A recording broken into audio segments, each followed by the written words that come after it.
One day the sign on the corner jumps, it forgets to come back down. You are not imagining it. Bad news has express shipping. Good news gets economy. And no, stations just raise prices because they can is too lazy. In March 2026, BLS said gasoline jumped 21.2% and energy 10.9% in a month. And EIA had regular at $4.12 a gallon on April 6th. That speed has a mechanism. Stations price the next refill, not just the fuel already underground. This is the gas price rocket up, feather down problem, and once you see the chain, the pain makes more sense. That weird two-speed feeling matters because gas is one of the few prices you meet face to face. All the time. Rent hits once a month. Insurance sneaks up on you. Gas sits on a giant sign by the road like a stock ticker with terrible bedside manner. You see it on the school run, the commute, the late grocery trip. So when fuel jumps, it doesn't just affect inflation, it becomes inflation in people's heads. And right now, that's not abstract. EIA put US regular gasoline at $4.12 a gallon for the week of April 6th, 2026.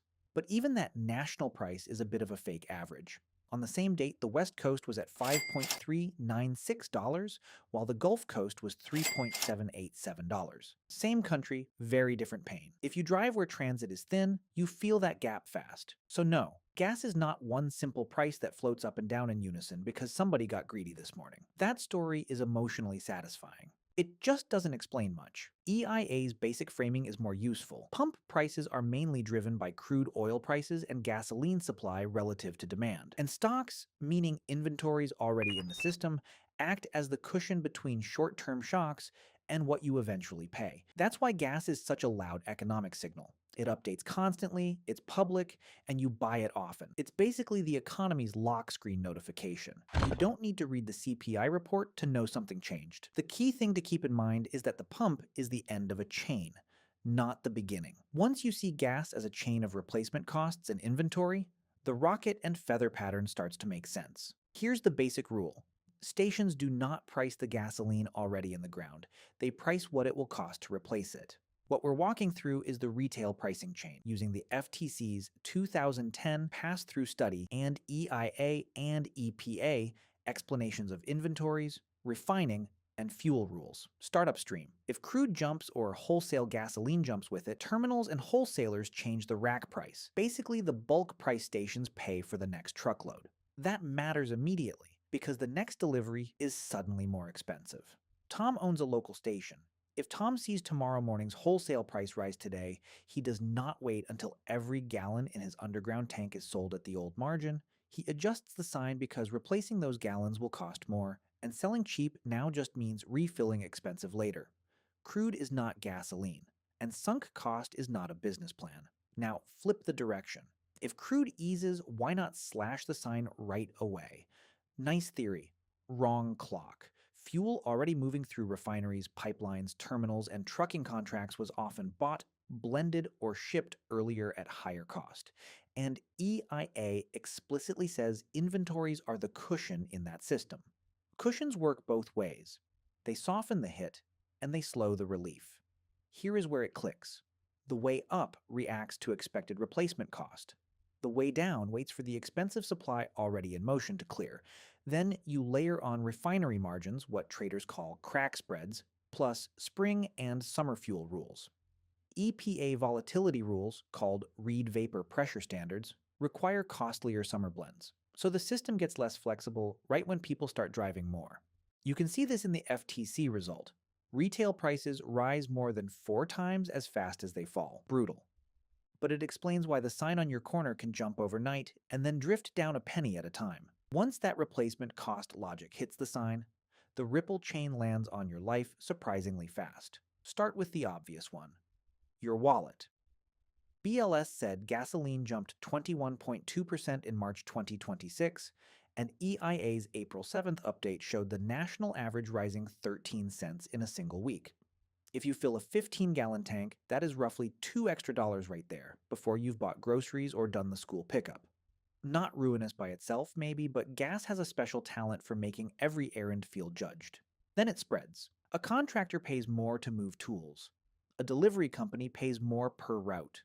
Airlines, couriers, landscapers, plumbers, everybody starts recalculating. Higher fuel costs do not stay politely inside the gas station. They leak into fees, surcharges, and small pricing updates that are somehow never small.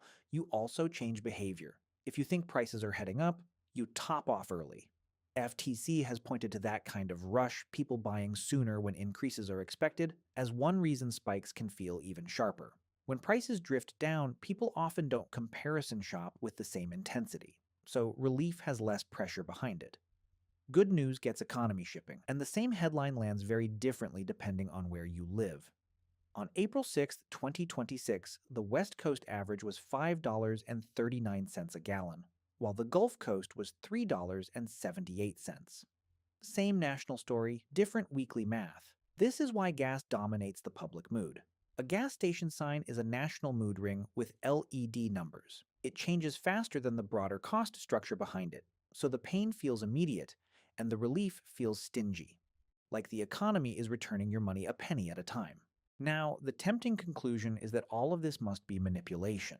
That's too simple. So yes, the weird part is real. The shady sounding explanation is just not the whole story. One camp says stations are greedy, full stop. The other says relax, it's just the market doing market things. Both are reacting to something true.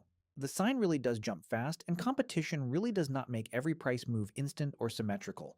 But greed is a motive, not a mechanism. Here's the lazy framing to drop. Rocket and feather means collusion. The FTC explicitly warned against that in its 2005 gasoline price report.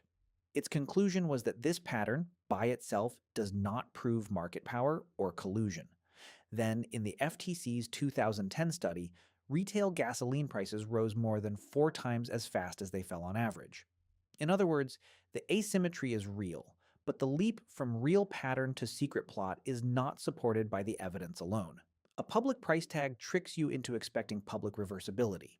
That's the mental error. If crude falls on the news, you expect the corner sign to salute immediately.